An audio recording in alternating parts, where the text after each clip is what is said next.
আর আমি সবসময় চাই যে মানুষের সাথে খুব কাছাকাছি থাকার। এই জন্য এখনও আমার বাসা নাখালপাড়া, এখনও আমি মহল্লাতে হাঁটি, ঘুরি ফিরি, আড্ডা দিই। কারণ রিয়েল অডিয়েন্সের কাছ থেকে রিয়েল ফিডব্যাক পাওয়ার মধ্যে এক ধরনের মজা আছে।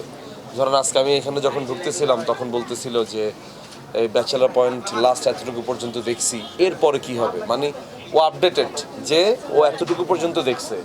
এরপর বলতেছে ভাই ফিমেলটা কবে আসবে, ভাই খালিদটা কবে আসবে, মানে ও যে সবগুলো কাজের সাথে কানেক্টেড, এই জিনিসগুলো খুব ভালো লাগে। মাঝে মধ্যে আমি যখন মহল্লায়, আপনারা দেখেন মাঝে আমি দেই যে মহল্লায় সিঙ্গারা খেতে বসছি বা চা খেতে বসছি, আড্ডা দিই, তখন অনেক মানুষজন আসে, কথা হয়।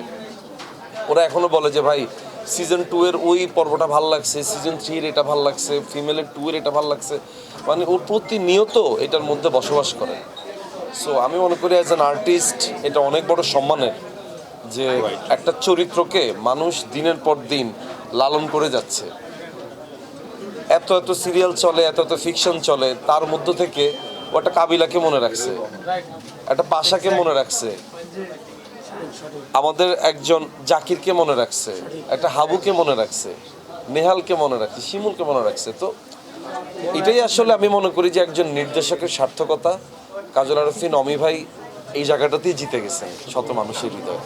এটা ভালোবাসা পেতে কান্না ভালো লাগে। আমি মনে করি আপনাকেও যখন মানুষ ভালোবাসবে, আপনার কলিগরাও যখন আপনাকে ভালোবাসবে, নিশ্চয়ই আপনার কাছে ভালো লাগবে। সো আলহামদুলিল্লাহ, এটা আমার কাছে একটা ব্লেসিংস। ফ্যাশনের ক্ষেত্রে আমার কাছে মনে হয় যেটা আমার কাছে ভালো লাগে, যে কালারটা আমার কাছে ভালো লাগে, আমি ওইটাই কিনি। আমি মনে করি আমি যেটা পরবো ওইটাই ফ্যাশন। মিরপুর হচ্ছে আমার শ্বশুরবাড়ি এলাকা, তো মিরপুরে আসতে আমার ভালোই লাগে। সাধ্যের মধ্যে 1000 টাকার মধ্যে যারা আসলে তাদের বেস্ট কোনো একটা জিনিস পেতে চান, তারা খুব সুন্দরভাবে এখান থেকে এটা কালেক্ট করতে পারেন।